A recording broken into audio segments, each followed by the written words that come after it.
Since the first television began to illuminate our homes with dancing colors and flickering lights, we have watched, absorbing, studying, imitating. We are the Channel Changelings, and we are here. What's up, everybody? Welcome back to Channel Changeling. I'm your host, Vincent DeSanti from Womp Stomp Films. I'm joined today by my co-host, Dan Hollifield, and director, writer of Tucker and Dale, Little Evil, and the upcoming Clown in a Cornfield, Eli Craig. Eli, thanks for joining us today. It's great to be here, guys. Cool. So Eli, thanks for joining us today. You've been directing films for quite some time now, but tell us a little bit about how you got into filmmaking. What was your first sort of falling in love with film and knowing that you wanted to be behind camera and start working on it? Well, you're taking me way back now. I mean, as a kid, I grew up with a lot of performers, and we would do plays and everything. My older brother, who's also a writer in the business now, but we would write plays and put them on, and I would often be the one videotaping them at the time and making cuts of them. I mean, just as a kid running around with a camera, right? Mm-hmm. It always felt to me like, because I grew up in Los Angeles, I didn't really want to be in the film industry. I'm kind of the opposite of a lot of people that have it as a dream. My dream was to not be in the film industry. It's very strange, but we kind of look at what we grew up with as being typical and maybe boring. So I was way more interested in being in the outdoors, being a mountaineer, and exploring the world. And I studied psychology in college. I was constantly trying to get out. I also I come from a showbiz family, and it's weird to think back on that because I've just redefined my life and myself so much. I feel like I'm a gritty, independent filmmaker. But if you look at me objectively in the world, you would be like, oh, this dude came straight out of Hollywood. Of course he was going to make movies. How easy would it be for him? And it's been nothing. It's nothing easy about it. Yeah. But the long and the short of it is that I really loved telling stories in that way. And so I lived in all these ski towns and did a bunch of mountaineering and worked as a mountain guide.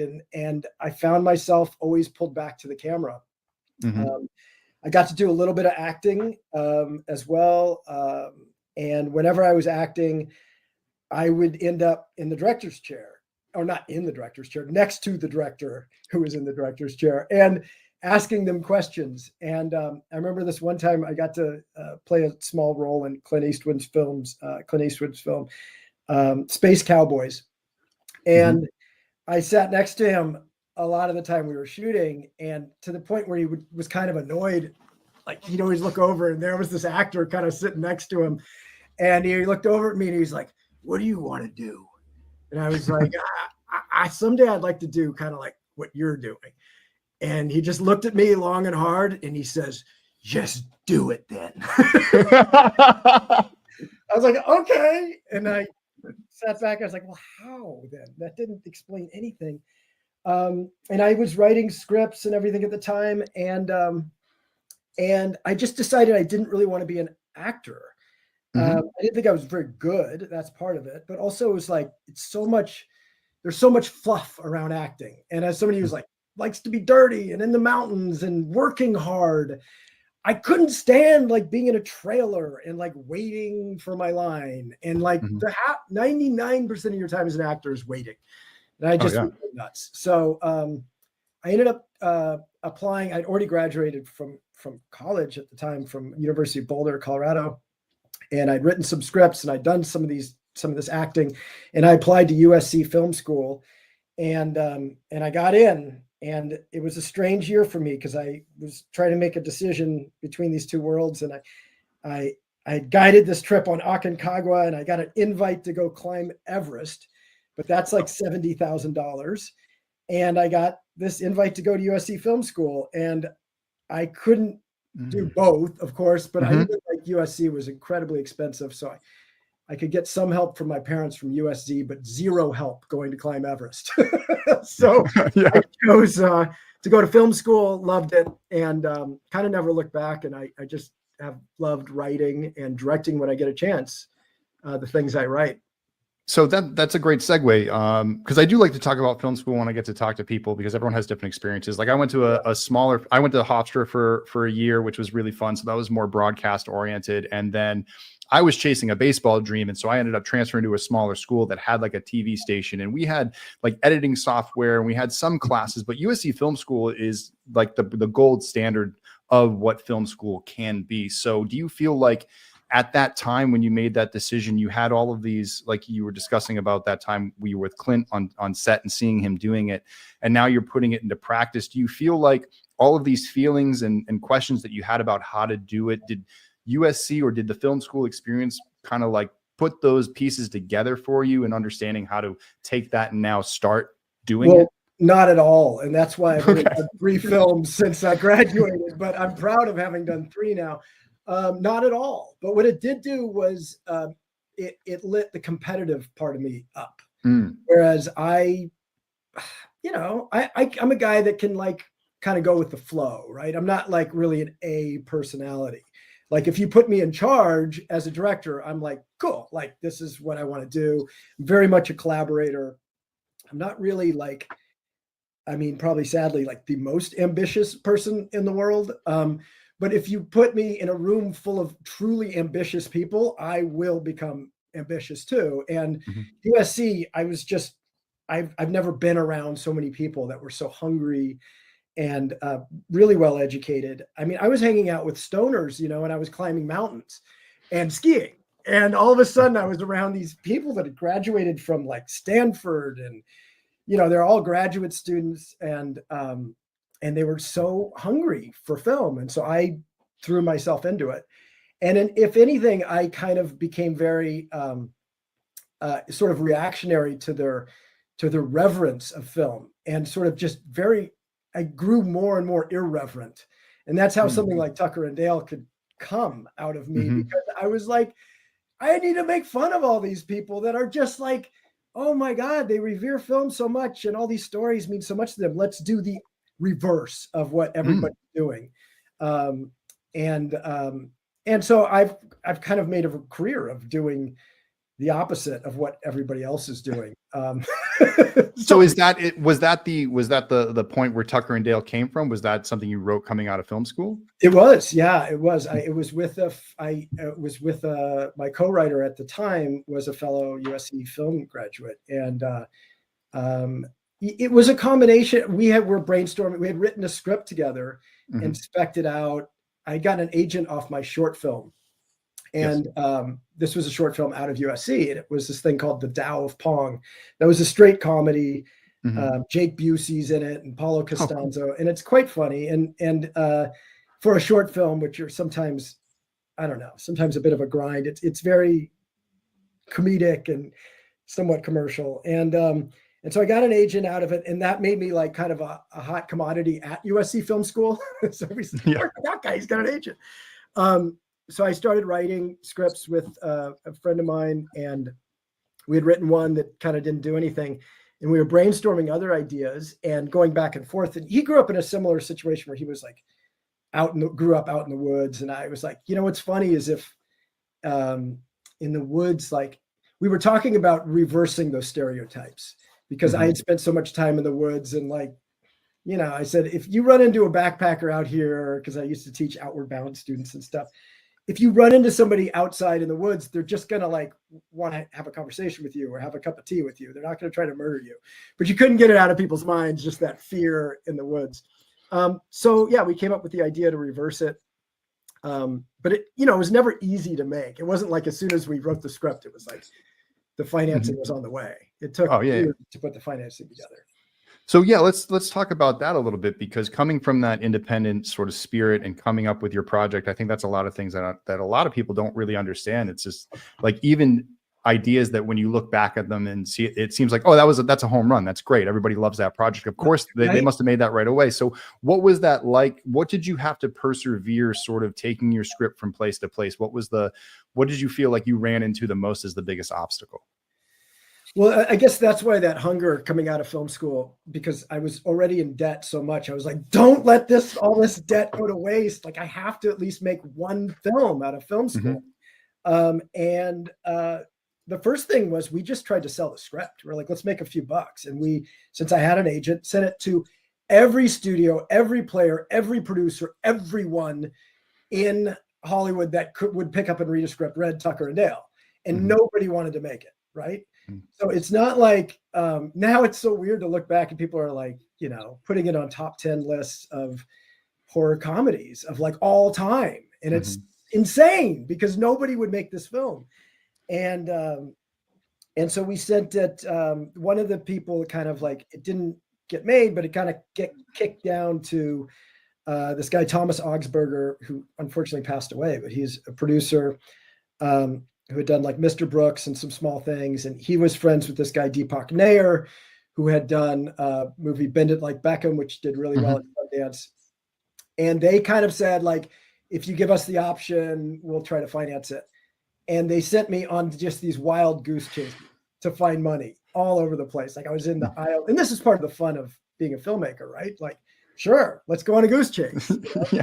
And I was off in the Isle of Man off of the coast of England, a place I would never go, but like scouting locations in the woods to make Tucker and Dale because there's a film fund out there.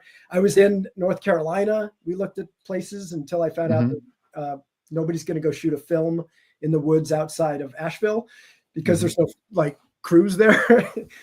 Anyway, we went everywhere.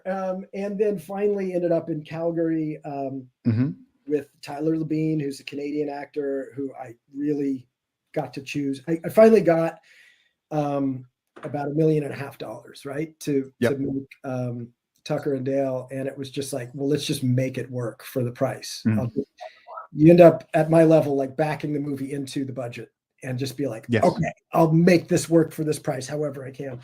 And in a lot of ways, it's a blessing in disguise because the producers kept pushing me to get these bigger named actors that I know would have ruined the movie, like would have ruined it. But like they were things like we couldn't afford them. And I was like, well, oh no, shucks. Yeah, we couldn't get it. Like they were really trying to they really wanted Dane Cook to play Alan Tudyk's character, right? Oh no, I mean Alan is a genius. It's like it just there's so many incarnations of it. Like when you look at your trajectory of your career, there's as many like choices you made that led to and like good things that happened that led you to a positive place. But there's also the bad things that didn't happen, like thank God that didn't happen. And I remember like right out of film school, I was just trying to get a job, right? And there was some script that was called like Hot Dog Man. And it was about a guy that like drove around in a hot dog bus selling hot dogs. And I was like, great, I'll take it. How much are they going to pay? And I would never have made a film again if I had made Hot Dog Man first. I had a couple of those too. Todd just joined us. I'm going to pull him up. I'm just going to, I got to make room for him because I have to add a window. Ding. Here comes Todd. Hi, Hey, Todd. sorry I'm late. Nice to meet you guys. What's up, Hey, Todd? Todd. Nice to meet you. I'm Eli Hi. Craig. Hi, nice to meet you. Sorry I'm You late. guys have never met before, like in cross paths, two ships crossing in the night? Maybe? No, we have mutual friends. Who are our mutual friends? Do you know, well, this is funny. You guys will laugh. Do you know George Lucas? Oh, yeah, George Lucas from college, not from Star Wars. You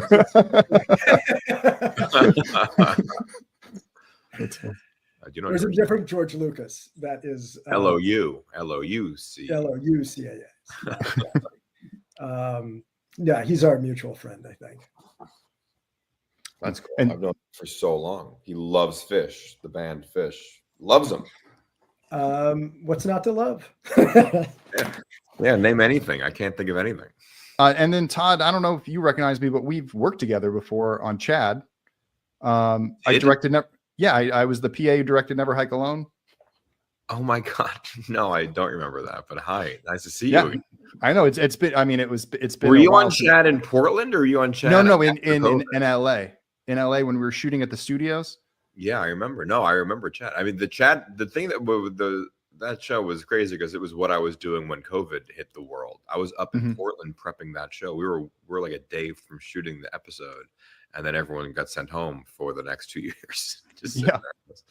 And so coming back to do that show, I was like, oh my God, this is insane, because the sets were rebuilt. I was like, wait a second, did the last 2 years not happen? Yeah. Quite something. Well, nice to see you again. Yeah, it's nice to see you again as well.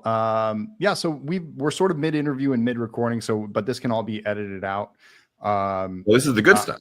Yeah, this is the good stuff. It's just live. And, all that'll be edited out. It is so crazy how often Final Girls and Tucker and Dale are sort of like in the same sentence. I hear it all the time. I wonder if you do too. It's like, it's great. It's like very flattering. Yeah, it's very cool.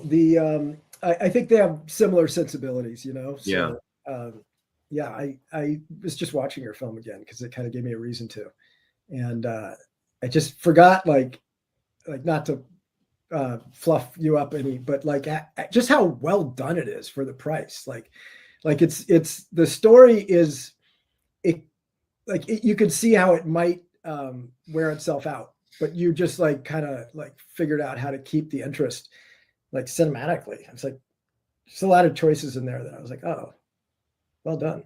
Anyway, we'll go over that later, but you should feel really good about that film. You really like made it look so good for the price. Thank you so much. Yeah. I lost my mom 2 years ago in a car crash. Yeah. So when I watched it after that, this past summer, that movie hit so much harder. Like you lost your mom 2 years ago and the movie hits different. When I had made that movie, I lost my dad a year beforehand. And the writer, Mark and Josh wrote it, but Josh had lost his father, 15 years before. And the impetus of the idea was that Josh, the grieving of a parent goes on for a lifetime. And Josh, when he missed his father, would watch The Exorcist. So to re-experience his father, he'd have to watch his father get killed over and over and over. And then they sent me a version of this right after my father had died. And I read it and I thought, I know what this is. And it's the feeling that you're describing, which is a dream, to have the dreaming, that feeling when you get to dream about your parent and they're alive again. And you wish you could just pull your parent out of that dream and back into your life, because it's so beautiful to see them again. And you forget them, you're forgetting them. And that's the feeling. That was the movie for all of us making it. And all the horror and all the jokes and all, that was all just sort of a strategy to get you locked in and engaged and opening your heart and, kind of, but really the movie is the last, 30 minutes, 20 minutes. That was the movie we're all trying to make. Well, I think you pulled it off. And I think that the director, I could tell why you're a good director, because all good directors are kind of about the higher spiel, like especially giving a pitch to any studio. Like I could see like, yeah, let's do that movie. It sounds like it's really about something. And they have no idea. They didn't like it. We would go in there famously, we ran around Hollywood saying, it's Terms of Endearment meets Scream. And people were like, yeah, so good meeting you. Goodbye. Like, no one wanted that. It's horror comedy. Like, there's a lot of brick walls you'll run into as soon as they hear that.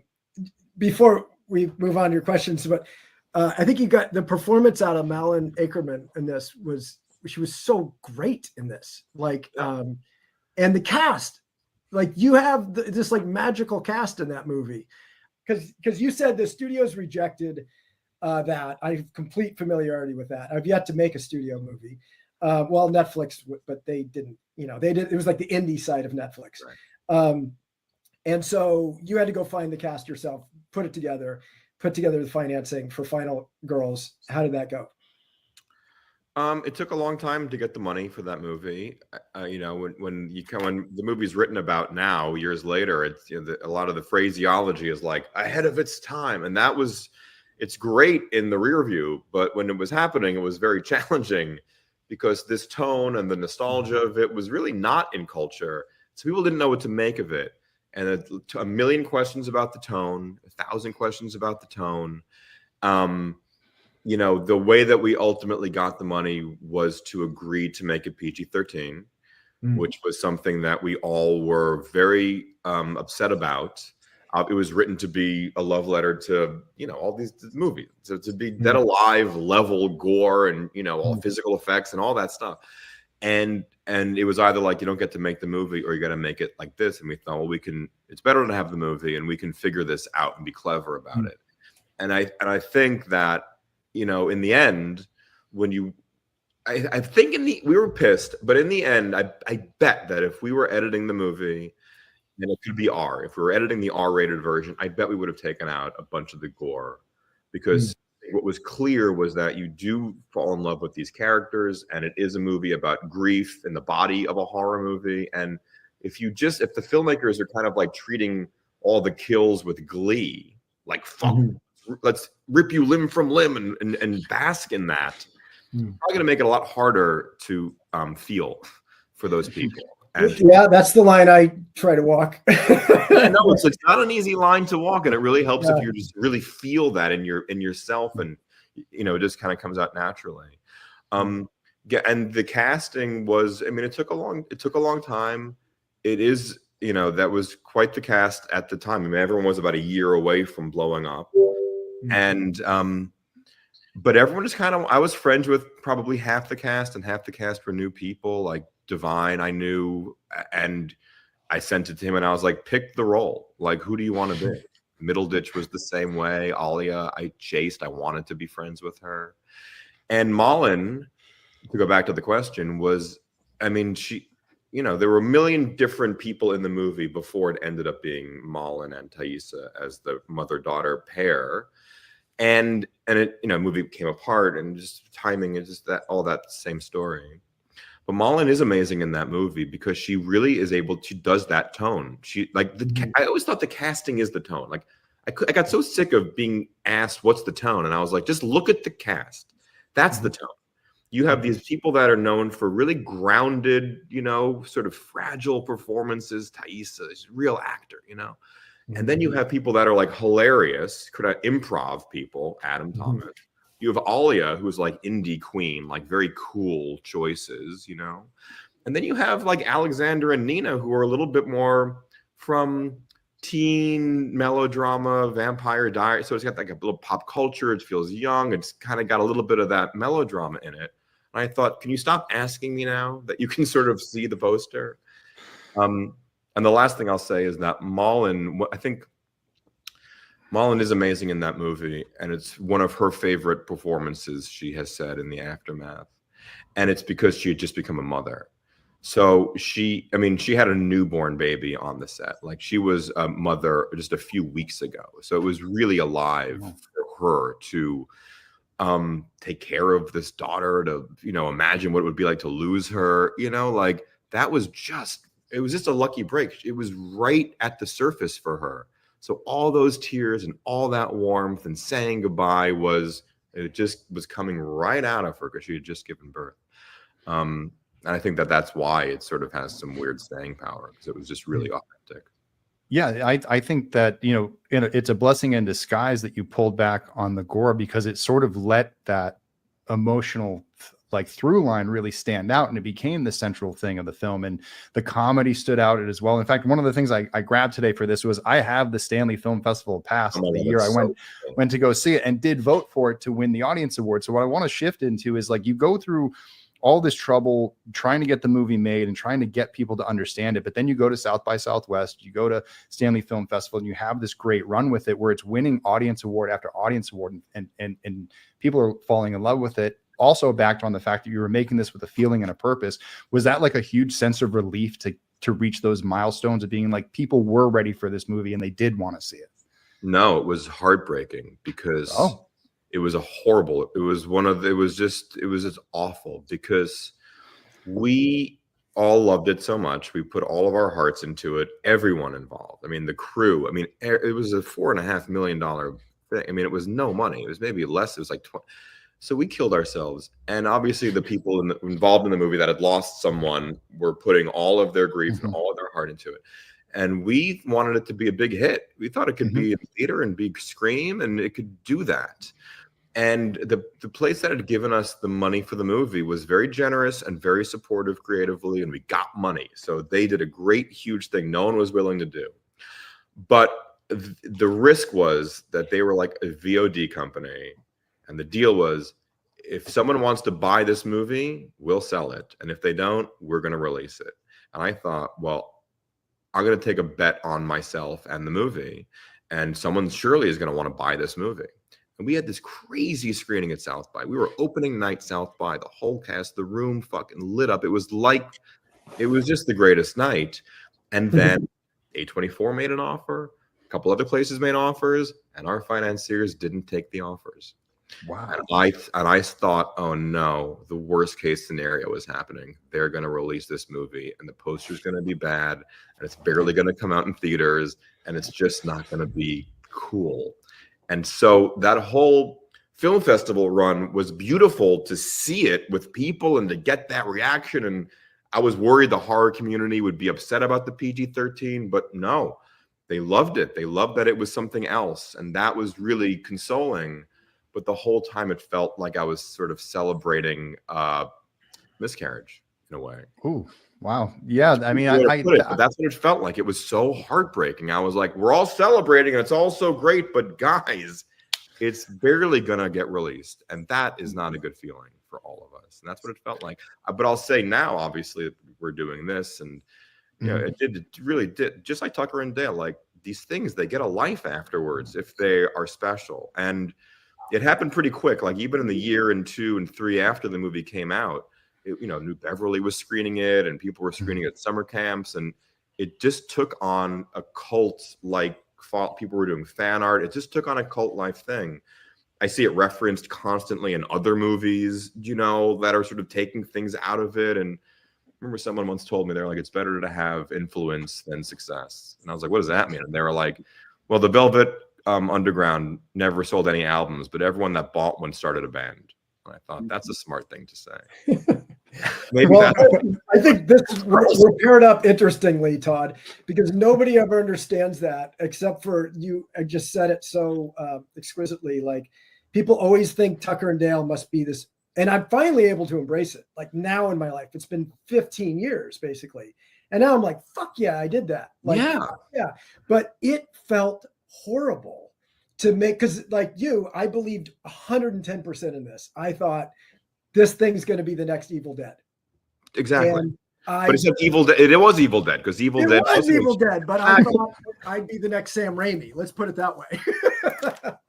And and like all these opportunities would open up, and the film would be amazingly received. And I had a very similar thing. I mean, we opening night in Sundance. We didn't open the festival like you did at South by, but we had this night at the library where when it was first seen and I just finished the film and got in there, the producers hated it. Like I did not have supportive producers. They were like, do anything if you would just like go reshoot this film. And then we got into Sundance and they were like, well, let's just see what happens at Sundance. And it just tore the house down with Laughter and Love. And you think, well, sure, of course this is going to sell. We did not have producers that were good at negotiating these deals. There were things that were left on the table, and it took a year for it to sell. And finally it sold to Magnolia or Magnet. And we had like 4 theaters and it like went to 4 theaters and they were empty because there was nobody even knew about it finally. And it was heartbreaking, and I'm like, I remember being back because I worked just odd jobs out of film school, mostly line producing music videos and commercials and stuff. But also doing like some grip work if a buddy needed me. And I remember being back on a set of a friend of mine. And I was working as dolly grip that day because it was like low budget, whatever you need. So I was dolly grip. And I'm pushing this dolly along, and this guy looks over at me. He's like, I recognize you from somewhere. And he's like, oh, that's it. Did you do that film, Tucker and Dale versus Evil? I love that film, bro. That's amazing. And he looks at me, and I'm like sitting there. He's like, what are you doing now? This, like it just landed with such a thud. And he's like, oh, like you should keep going. Like that was a good film. And it took years until it kind of came out on Netflix where all of a sudden like calls were coming in. And I was like, finally, I got a script sold, Little Evil. I sold it to Universal. Ended up in development hell for years, but it was a big sale. So finally I made some money and I was like, yes. but it ended up in development hell. And then it took me, from that release in 2011, it took me till 2017 to get my next film made, which was like a script I could have made in 2013. And if they just like finance it instead of being sucked into development hell. And anyway, this is what happens, I think, with filmmakers of where we're at, is like, I have been on so many projects to write and rewrite and develop, but it's like, they don't want to make them. It's like, nobody really is saying, let's develop this movie to make it. It's kind of like, let's develop this movie to give Eli a time-sucking job that like, he'll see the years being pulled away from him, and eventually he'll freak out and he'll just make a movie cheap again to get it done. You know?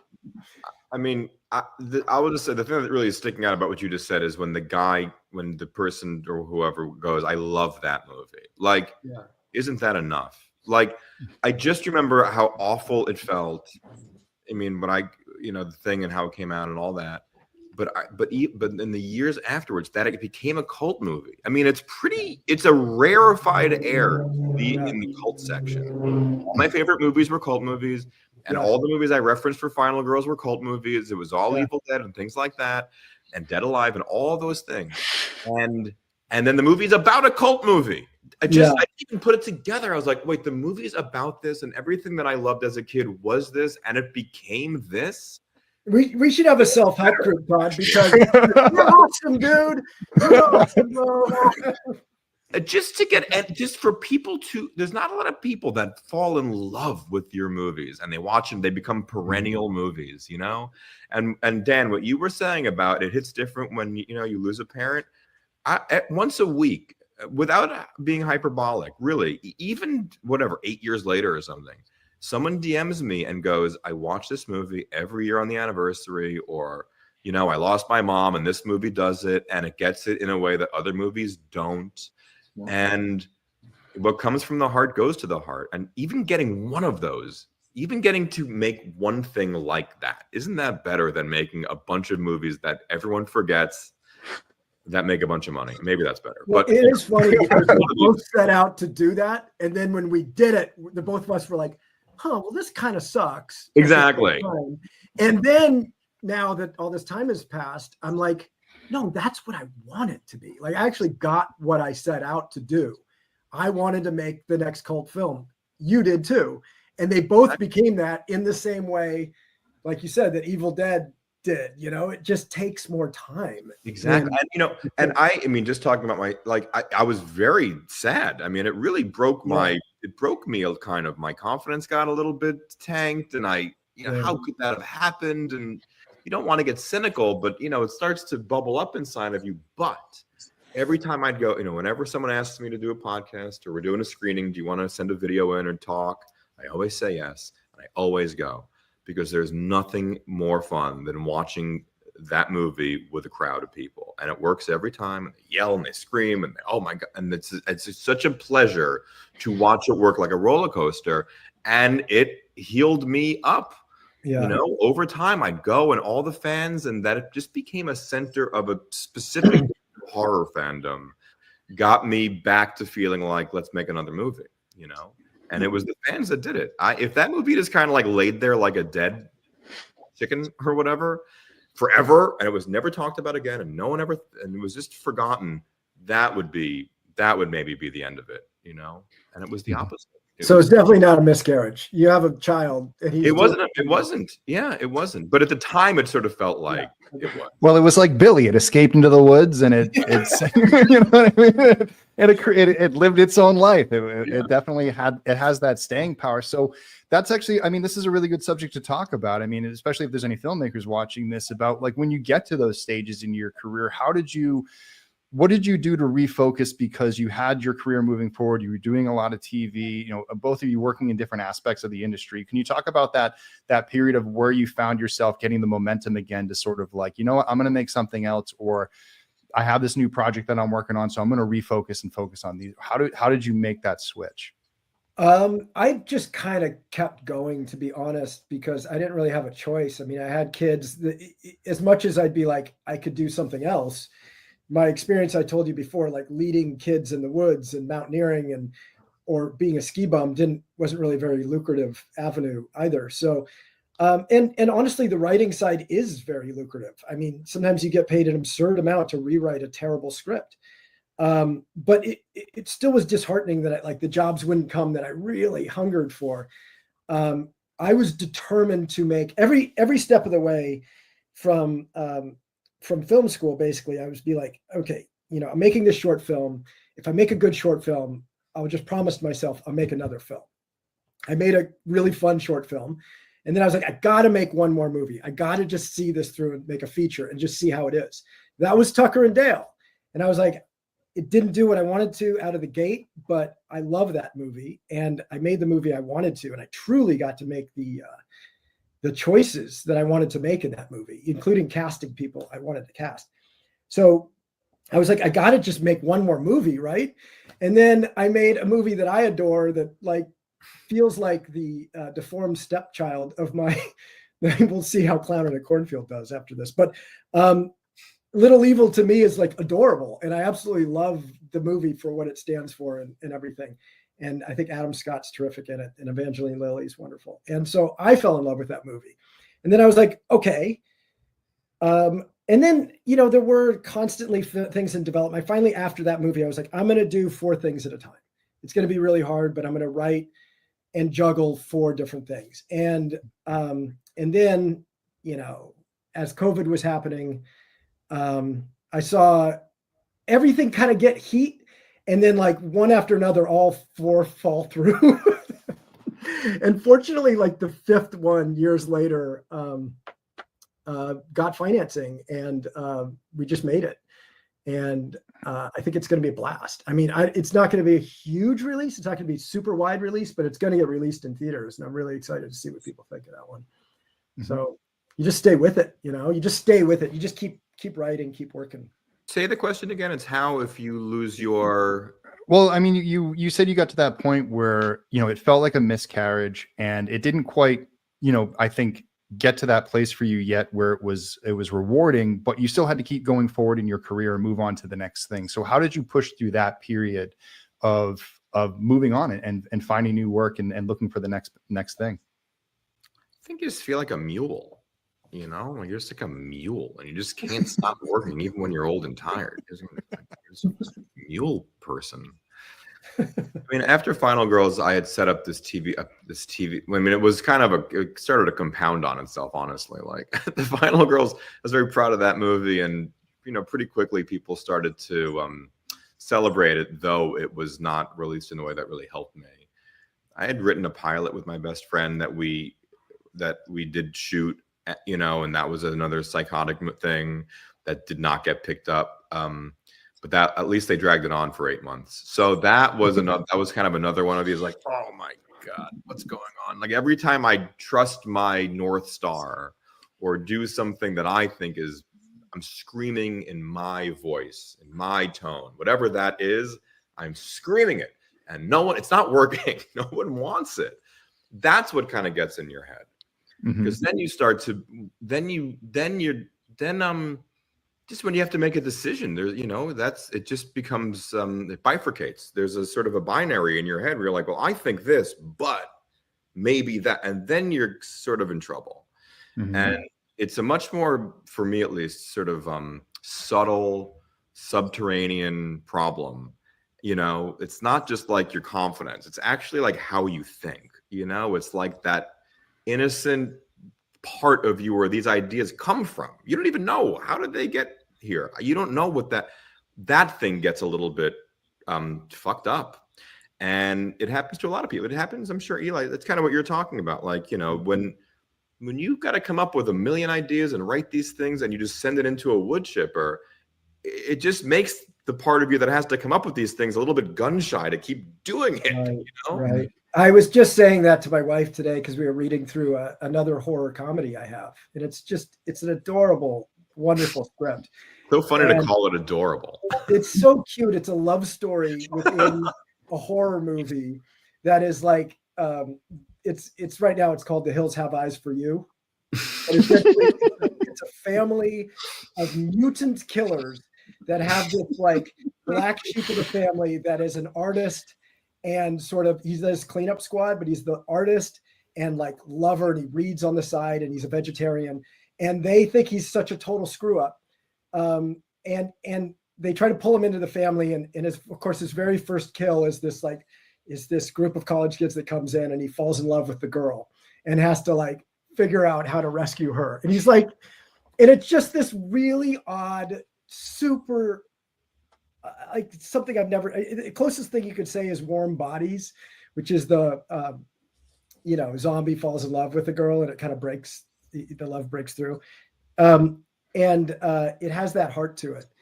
And I was like, you know what? I can't do another horror comedy. I just can't. I'm out. Like, I got to do an action movie. If I'm doing anything, it's like straight Jason Statham running through the city, because that shit will get made. And so she was trying to encourage me, but it does get in your head, like the battles you fight to keep the humor. And I really love humor in my horror. I don't like it being so dark and monotone. I don't like movies that just have one tone. And so do I throw that out the window and just try to make, the next Quiet Place that is just like relentlessly tonal, relentlessly one tone? Maybe. But I always in writing those, I'm always like throwing little bits of breakout humor in there. So yeah, I have two things to say. I mean, just about your thing on tone, I obviously agree. But I just think that movies that have one tone, even if they're just like only silly, I love Michael Mann movies, but like they're just like, boom, this is a drama. This is serious business. And, I don't think life doesn't, they think, oh, that's so real, drama, naturalistic. Yeah. It's like, that doesn't feel like how life feels like to me. Like if you ask any of us, what happened yesterday? And you got to tell me the sequence of events. It's like, oh, this horrible thing. And then this funny thing. And then I felt this awful way. And then someone told me something so beautiful that I felt it all the rest of but then I fell and tripped and lost all and you're like, okay, this life is 1,000 tones all wrapped up into one experience. And that's what a movie should feel like. I mean, when you're losing someone or when you're sick or when bad things happen, humor is the way that you naturally you use it to survive. Yeah. I have a blood disease. So I have to be in the hospital all the fucking time. When my dad was dying, he was in the hospital. I was spending a lot of time in hospitals. And they're heavy, but nurses are funny, doctors are funny, and people have a dark, wicked sense of humor. And it is the most beautiful thing because it's life, that's life force. That's right. People make jokes about awful things, and you go, that's going to keep you alive. So, Todd, I used to work in Rocky Mountain Rescue. I was a wilderness EMT for a while. And like after a gnarly thing happens and you're trying to rescue somebody that near death or God forbid they die, you are not crying. You are laughing with people. Correct. People think you're insane from the outside because you're telling jokes. The adrenaline actually kicks after it's over into this sort of silly, heightened laughter. And that's why I do think horror and comedy actually play well together because the adrenaline actually kicks over quite nicely into laughter if it doesn't get too goofy. Listen, I mean, obviously I agree. And the rhythm of a horror and a comedy are the same rhythm. You sort of stretching out a setup and then you're sort of surprising someone with a laugh or with a scare. It's just the same music you're playing. Yeah. And of course, in a horror movie, the more that you can kind of relieve an audience with a joke, their shoulders drop, their bodies relax, then that's where you want to hit them with a scare when they're relaxed. So humor is a strategy as much as it is just more reflective of reality, and I feel like that way. And, it couldn't be more different than the things that we're talking about. But like, I would say that no movie makes me cry harder than Jerry Maguire. And that movie, if you watch it again, is hilarious. It's really funny. You know what else is hilarious? Jaws. Funny. It is really funny. Robert Shaw, and they're funny together. The thing I realized that Spielberg it's playful. There's a sense of playfulness. Poltergeist is funny. Like one of the scariest movies you remember. You watch that again, and like the opening scenes where he's getting high and the stuff moving around, the furniture. Anyway, it's surprising how much humor that we don't remember in our horror films. There's a And lot of humanity in humor, and it's really, and that's just life. And when when you meet someone that you can't make them laugh, or they aren't funny, there's something that's not good. No. There's something about that doesn't feel human. I don't know what this is. So it just kind of comes out naturally. And I've done a lot of different kinds of, I don't make only horror movies, but in all the movies, humor is part of the ingredient list because it just helps you get to what you're trying to land in the end, I think also I wanted to say about like, how do you get your mojo back or something, if you kind of like get beaten up. I feel like for filmmakers out there, or anyone really in the creative arts, or anyone entrepreneurial, I think that at this point, at this stage, there's been enough heartbreak and enough getting beaten to a fucking pulp. And then you have that year or two where you're kind of in the wilderness and you are full of self-doubt or cynical something. I don't even know what I want to make next. I don't even know what could get made next. I don't even know what story I want to tell. And that is a really destabilizing place, because you're kind of groundless. Even when you're all alone and you're like, what do I want to do if I could do anything? And you can't quite get that answer. You're like, I think I lost it. Maybe I had it, but I lost it. And if I don't have it, then what the fuck am I going to do with the rest of my life? And I would say now that those are good places to be. Like, every artist needs to be in the wilderness for a little while. And then when you finally, it's like breaking a bone. Like, when it finally gets healed up enough that you can like walk and be active and get strength back, you start asking better questions, and you go, who am I now? Like, I'm different now. Something happened. I'm not who I was 4 years ago. I'm different now. What does this guy want to say? What does this guy interested in? What are you interested in now? And that is such a more exciting way to live as a creative person, because every one of these awful things or bad luck things that befall you changes you. And then you get to make different kinds of things with a different kind of perspective.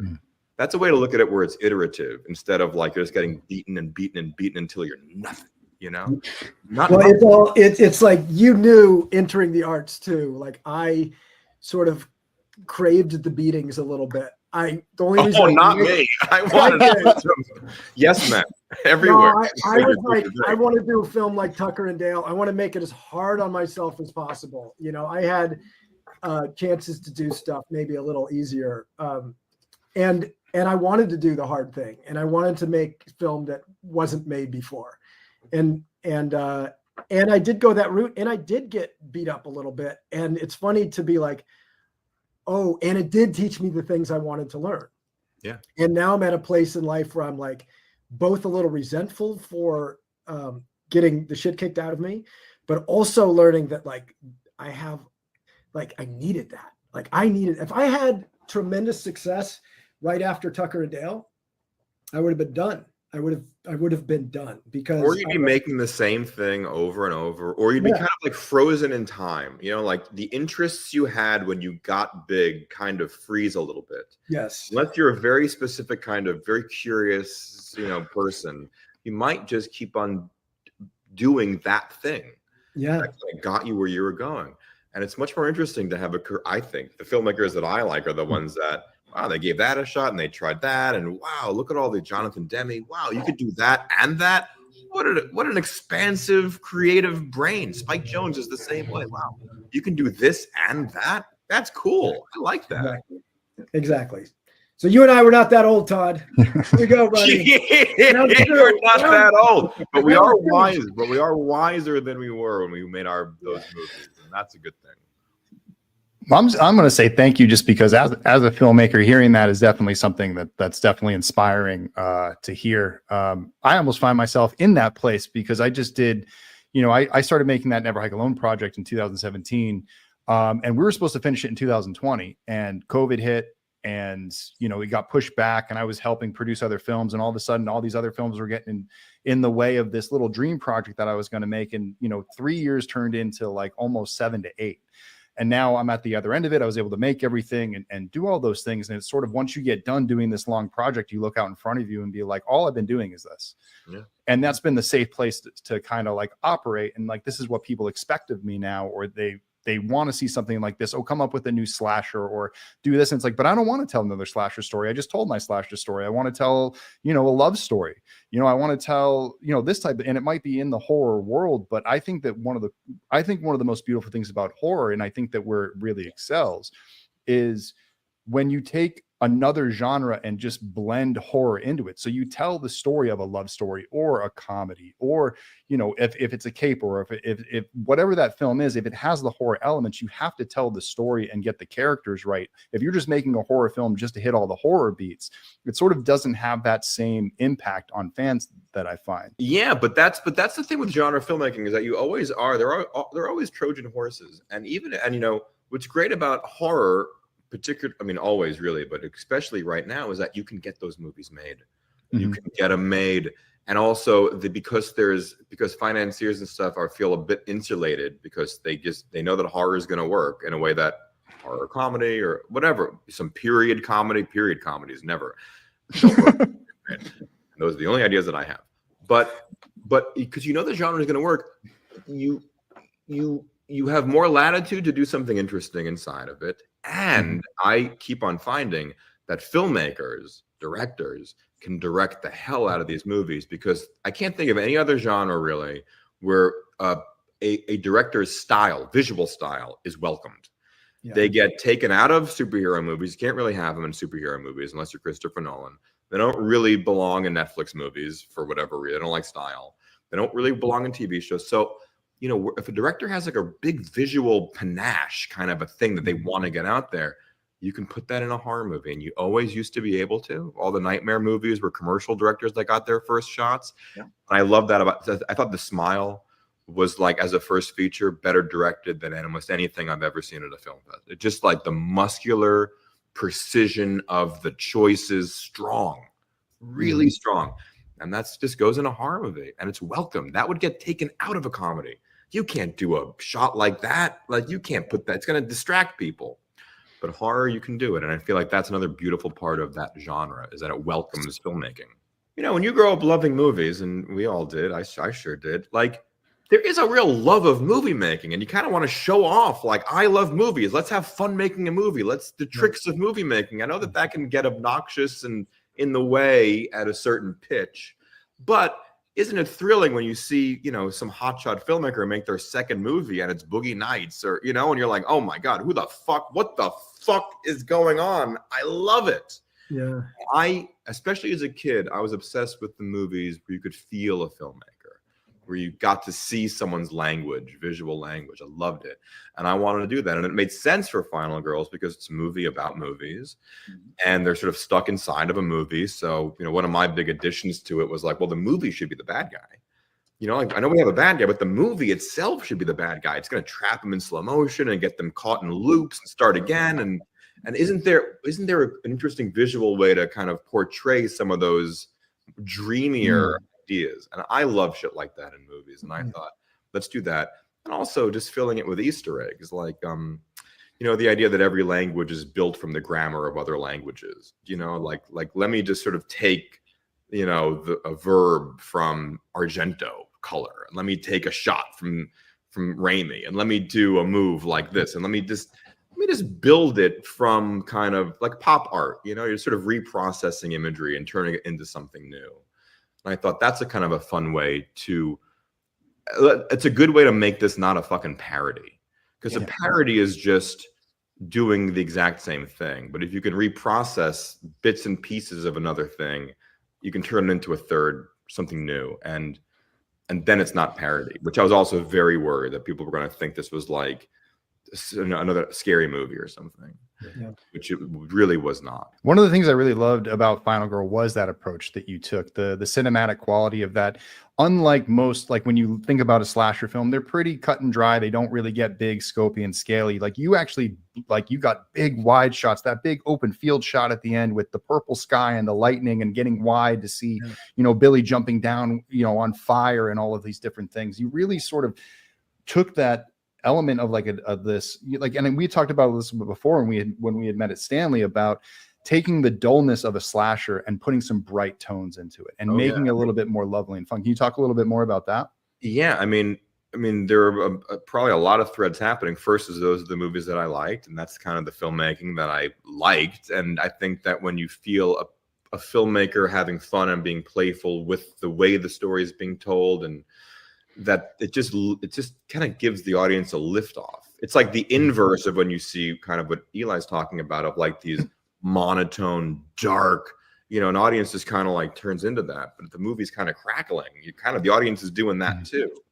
But the other thing was that, again, the tone question. I mean, every financier, what's the tone? What's the tone? It's such an annoying question, because how do you, what words do you use? Like, what do you say? But I was like, they're like, is it going to look like Friday the 13th? And I was like, I cannot imagine. For me, I don't want to watch that movie. Like, as much as I love those movies, they don't look good. And I don't want to feel like I've got to be orthodox about recreating that thing. And so let me just come up with a reason to not do that, which is they're stuck in a movie. It's like Wizard of Oz, and she's stuck in a fever dream, So it's kind of a hyper cinematic version of a movie. Then suddenly you can see the credits, and it's just going to be like a Technicolor fever dream. And like, let's just do that. And that'll, I think, help with the emotion. It'll help to differentiate it. It feels like it's emotionally true. And if the movie's a bad guy, then the movie should be seductive and the movie should be after. Can I just feed in a little bit, Todd? Because I think one of the things that blows me away watching that film again, and I know the budget you made it for, nothing, is how is like, and I feel like I struggle with this. I always feel like like I always feel like my cuts are like jagged. Like I kind of like, okay, I'm cutting from here to here, and maybe I'll have a little transition, but I like race along in my movie, and I'm always like, man, for me, like I always feel like my shit's just not that smooth, right? Like it's kind of gritty. Like I'm like, and in a way it serves me because I'm doing a film kind of like a horror film or whatever. That's the way these films are made. Your film had the most like smooth transitions, even from like one scene to like pulling over to like Malin, and then like you're on her, and then she carries you over to another shot. And I just thought, wow, he really thought through every piece of the transitions, which I think is like directing, basically, is how do you get from this to that? Is that something you really like storyboard out? Oh, yeah. Everything? Yeah. My brain does that. Some people have writer brain, some people have joke brain, and they can just come up with 1,000 alts. I don't have that kind of brain, but I have this visual brain, and I always did. I mean, I remember, this as a side tangent, I just remember being like 8 years old or something, and like having to study for some math test because I was failing math. And my parents just study. And I was in the room trying so hard to get my brain to learn these things. And then the next day I took the test and I read the questions, and I was like, I don't know the answers to any of these questions, but I know exactly where on the page the answers were. Like where on the page of the textbook I studied. Like I have no content here, but I have only images. And I was like, I'm different. My brain is different. So with Final Girls, with everything I ever made, I study that stuff. I'm obsessed with camera movement and how things are going to cut together and building sequences. And those are the filmmakers that I loved. And as a kid, I would watch Fincher and Michael Bay, and, like the people that were, kind of working when I was young, and then all the antecedents to those people. I'd watch these things. But Todd, just to interrupt, like it's also getting it done. Like as you know, as a filmmaker, like it's easy to talk in highfalutin terms about studying other filmmakers, but then you're on set, you have 12 hours maybe at most, and you got to make it happen in this very short amount of time. I'll tell you. I'll tell you. I have a big black book like this for all my movies. And I read through the script 1,000 times, and I draw out. I just try to picture the edit. I just picture the edit. What's that move going to be? Oh, we're gonna kind of come right to left, and it's going to be kind of a diagonal dolly. So we're going to start farther and end closer, and we're going to end on like, I don't know, like a 50. Okay, good. And then we're going to cut this some over, and that can have a little move that's a counter move. And I sort of just build it like that. I draw it all out. I drill, and then that's all done. For the more complicated sequences, like Operation Booby Trap, that was a motion control sequence, but there are a number of scenes, the theater fire, I previs them. Like I had my visual effects buddies do kind of like previses so I could look at the shots, look at the motion, make sure the edit was working to make sure that my brain was strong enough to see it all and I wasn't missing anything. And then I rope a DP in, and then I give them every shot of the movie. I'm like, it's going to be this to this to this to this to this. And this scene is going to be these 12 shots.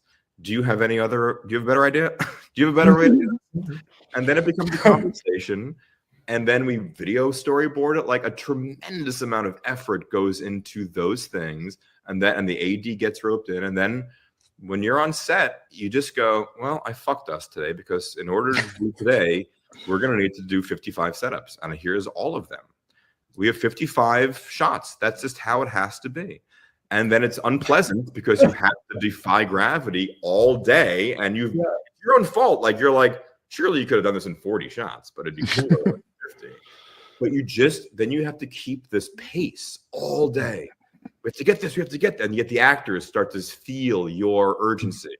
And it just it's a very exhausting way to be. But it does create an urgency on set that helps with comedy and helps with just everyone feeling, especially for a low budget, oh, we're doing something hard. Yeah. And there's something about that is good for I agree. And a low budget shoot. I agree. And I'm generating that, and I've convinced everyone else this is the way to do it. And I get very upset if I have to cut something, Yeah, because there's a lot of people that could come up with the plan, but it's executing it as well. And that's the thing that really makes a director, because a lot of people can sit back and do all the prep, even though that's really hard.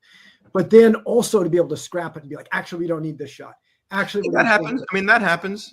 Yeah. And there's ways you're like, well, if I want to really like make sure that this sequence is great, I'm going to have to just do this one in a simpler way.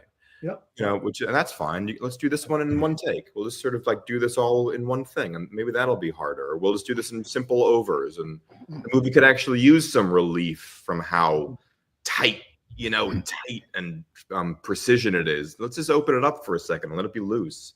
And then I know that in 5 minutes, we're going to go back into something really tight and refined. Because otherwise, sometimes you watch those movies that are all like an Edgar Wright. Obviously, we love Edgar Wright. But sometimes those movies are so like perfect little clocks that they get exhausting. Yeah, I agree. Yeah. Like, just give me a second to just catch it, so I'm not forever impressed. Like, yes, you spend the whole time just thinking about him, right? Exactly. Like, I forgot what happened in this movie because all I was thinking about is how awesome Edgar Wright is. Exactly. The entire movie.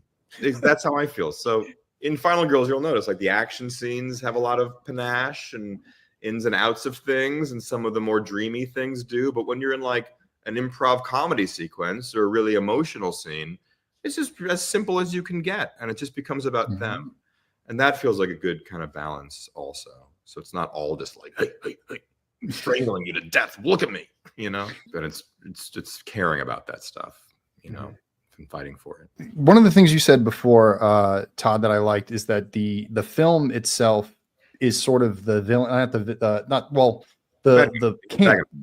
Yeah, is the antagonist, and sort of there's something similar with you too, Eli, because the expectations and the tropes are the enemy of Tucker and Dale.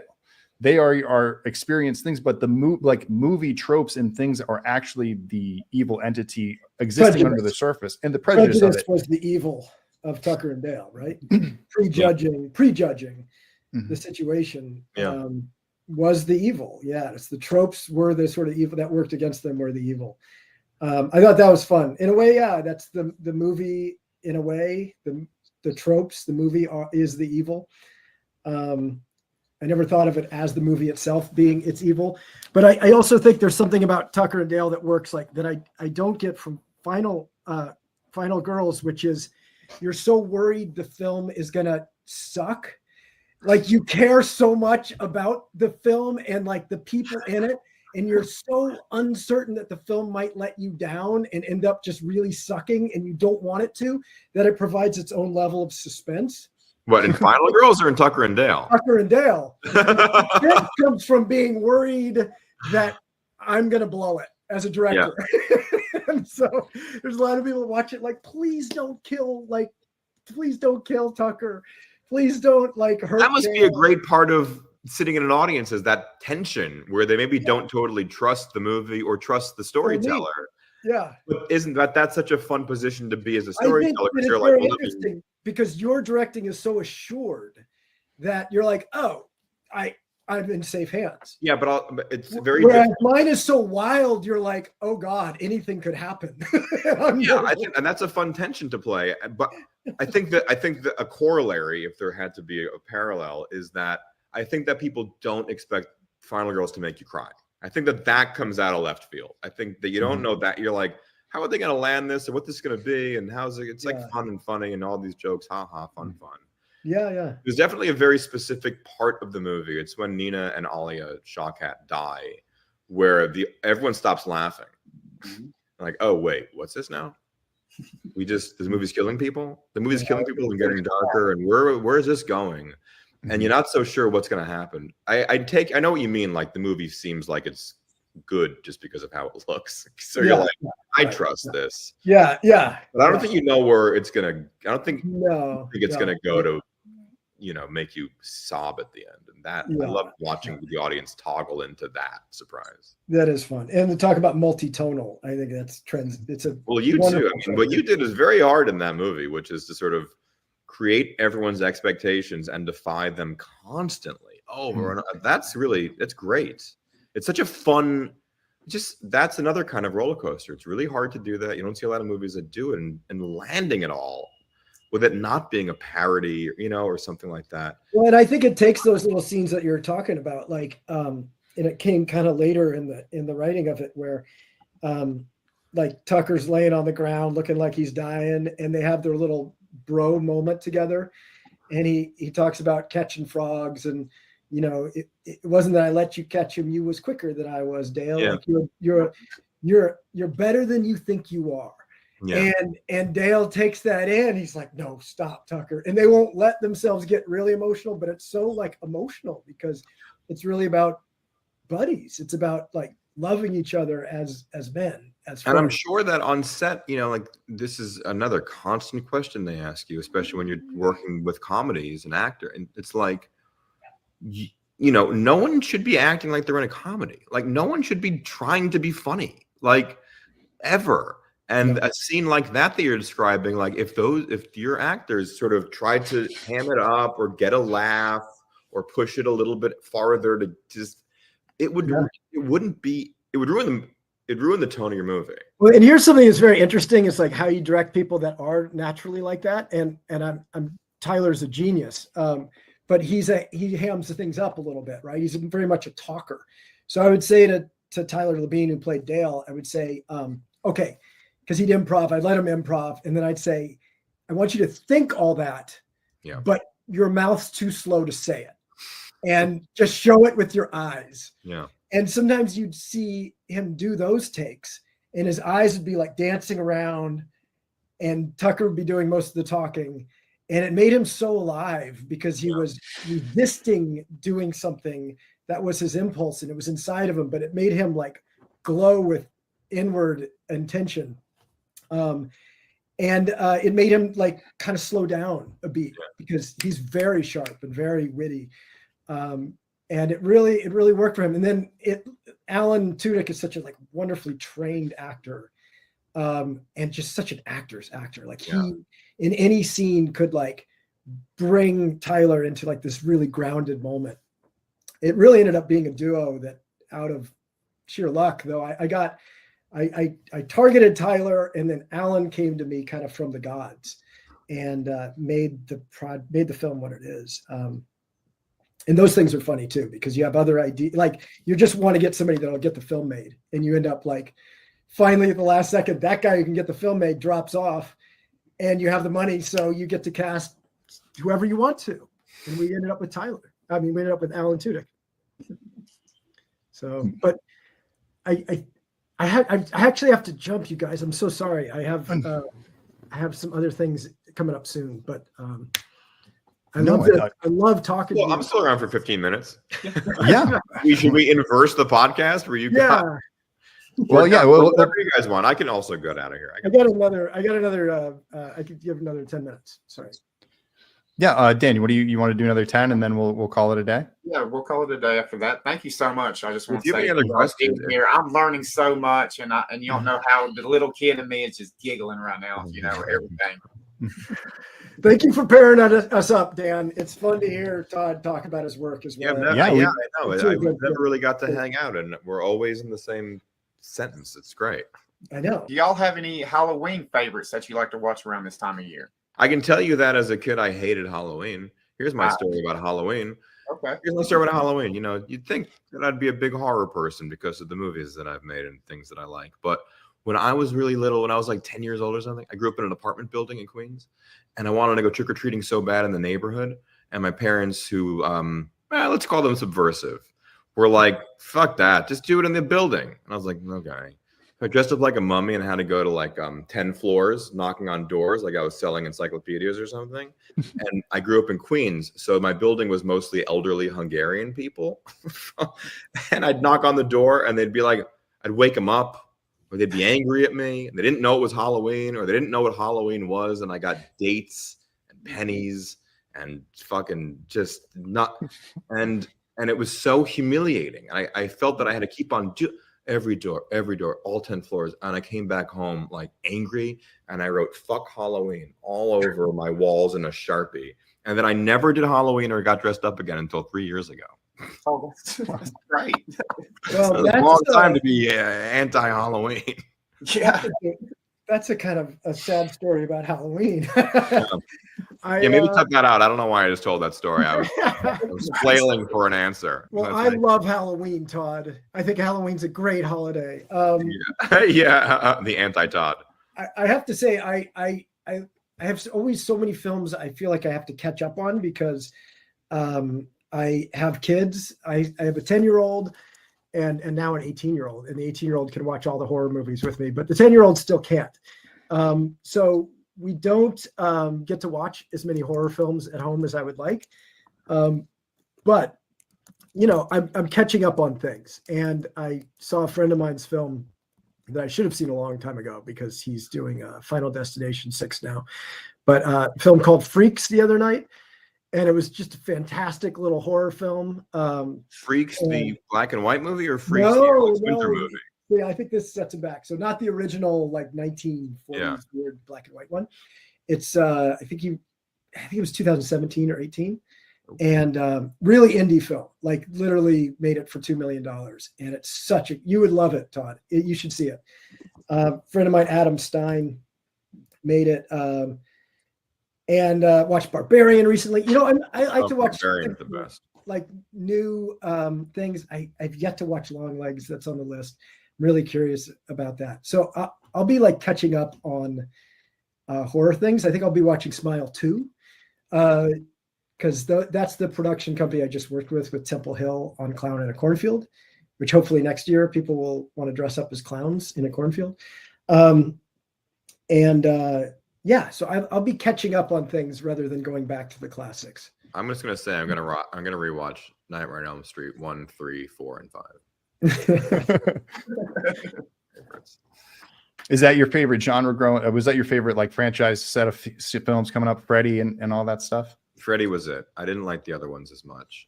Slasher was fun and everything, but Freddy was good because I just thought it was visually crazy, and I loved the dream logic of it all, and it was gross and it was scary, but it wasn't that scary. It was mostly just like gross and imaginative and inventive. I thought that was great. I like the lore of it more than I liked sort of Jason. Did you like where they went with when they went to like Wes Craven's New Nightmare and started to come out of the film and he twisted that narrative around? Well, obviously the answer is yes. Like that New Nightmare is the greatest thing, especially if you loved movies as a kid. I mean, you could obviously see the antecedents of Final Girls and New Nightmare and Into Scream, and that is part of this clearly. And yours too, sort of like calling out the tropes and defying expectations, and a movie that knows that horror movies exist and then can kind of like use that as a foundation to start playing its own game on top of. So yeah, I remember kind of falling off the Freddy franchise after 5. But then when New Nightmare, I was like, what the fuck is this? And I remember when I first got to LA and tried to make movies, I got to go to Old New Line, which was on Robertson, which is where they shot New Nightmare. And I was like in some general meeting, and I was like, guys, do you understand this room? How cool? Remember from the movie, guys? And they're like, what are you, professional? What are you, child? So before I leave, I'll give you one more fun, weird fact that shows how long we've been in the industry together. Right after Tucker and Dale was made, I think before it was released, I had a little tiny bit of heat, but it was like a couple meetings here and there. Mostly people couldn't figure out Tucker and Dale yet, but people had seen it. And one of the meetings I had, which I was like, the script's pretty good, maybe needs a little bit of work, but it's pretty fun as far as sequels go, was for Harold and Kumar 3. And apparently it was between me and one other dude. And I went in on a meeting. I gave him my pitch for it. They got in touch with my agent, and they were like, yeah, we really didn't like him, and we didn't like his pitch. And you know what? We don't even like his movie very much. Tucker and Dale is a real stinker. We're hiring this guy, Todd Schulman, with a short film, off his short film. He seems like a really good director. And my agent gave me all that information, just like a lot of times agents are just sorry you didn't get the job. But he gave me all that. And I was like, fuck that guy, Todd, man. Who is this guy? He hasn't made a feature yet, Anyway, that was my first hearing your name. Wow, I didn't even realize that Tucker and Dale came before Harold and Kumar. That's amazing. Yeah, because I made it and shot it in 2009, and then we went to Sundance in 2010, and then I guess that Harold and Kumar was what, 2010, 2011? 10, I think 10. Yeah. Wow, that's great. I'm really sorry, man. Yeah, you bastard. No, I think in some ways, like that arc of moving toward horror a little more, and not because I could have gone either comedy or horror. And if I had gone more the comedy route, certainly I was getting like a lot of comedy scripts that were like straight comedy. I think it'd be tougher right now because now I could say I'm a horror director. Totally. And here's my stuff. But comedies just aren't getting made. And Correct. And it's really, really tough to set up. And no matter who you have attached, I mean, you can get Will Ferrell attached, and it's still hard to make your comedy movie. And it's a lot of my time has been spent trying to get some of these comedies to go. And the horror films, or the horror with a tad of comedy, have been the ones that can get made. Well, thank you, Dan. Thank you for supporting Vincent. And Todd, it's a pleasure talking to you. Thank you, guys. I'll jump too, but thank you so much for doing this. It was great to finally get to have a long conversation with you. Thank you. And thank you for keeping Final Girls alive after all of this time. It's great. I love talking about it. No, you guys did great. I mean, honestly, like just before you guys go, thank you for being here. And it was just a pleasure to just watch you two go back and forth. I think that was the best result really you could get, was just have, two directors talk about the craft, go back and forth. I think, when this airs, I think people are going to have a lot to chew on. You guys said a lot of amazing things. So thank you so much. Thank you. Thank you, guys. Let me take my Halloween story out of this. Sorry. Yeah. Oh, we will. Yeah. Well, I'll leave that to Dan, but we'll unless you like it, then you can leave it in.